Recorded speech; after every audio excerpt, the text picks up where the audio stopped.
Yesterday, I wrote about how I don't really care about the Hall of Fame vote anymore because the entire process has become a joke. I stand by that, but figure we still have to cover the vote itself. That came yesterday, and the voters elected 4 new members, including a historic one. That would be Mariano Rivera, who became the first player to ever make it in with 100% of the votes, something I slammed the voter for not doing just yesterday. So, good on them for remedying that one. Rivera obviously deserves this as the greatest reliever of all time with no close competition. As Red Sox fans, we know firsthand just how amazing Rivera was throughout his entire career, even if Boston was able to get the better of him on a few occasions. Clearly there were guys who deserved the unanimous vote before him, but Rivera was worthy of this, and it's fantastic to see that stupid trend finally come to an end.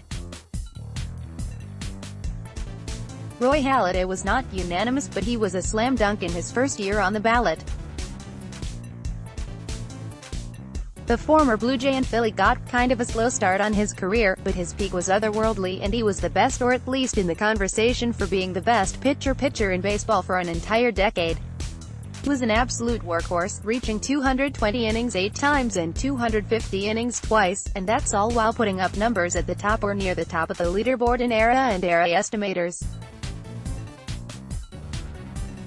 Again, Red Sox fans know Halladay's greatness firsthand from his Blue Jays days, where he won 1 Cy Young and finished in the top 5 for 4 others. After his trade to the Phillies, he continued his dominance and even tossed a no-hitter in his first postseason appearance. Of course, Halladay won't be there for his induction as the pitcher tragically passed away in a plane crash over a year ago. Edgar Martinez was a somewhat controversial figure on the ballot, not for anything he specifically did but rather because he was primarily a designated hitter. Voters decided that wasn't a real position despite it being in the lineup for 45 years. They finally moved past that, though, and he was an incredibly worthy induction.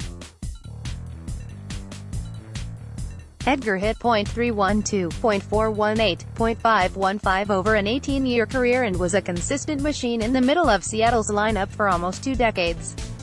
Pedro Martinez, the greatest pitcher who ever lived, called him the toughest hitter he faced over his career.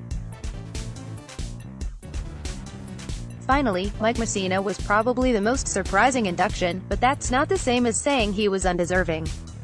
Mussina didn't have the same high-level peak as some of these other guys, but he was very, very good for his entire 18-year career. He finished 4th in the Cy Young vote in his first full season in 1992, then finished 6th in his final season in 2008, with other great seasons with Cy Young votes in between. The biggest intrigue around Mussina right now is what hat he'll wear in Cooperstown, as he spent 10 years with Baltimore but 8 with New York in a more high-profile period of his career. My guess is he goes with the Orioles, but it could go either way.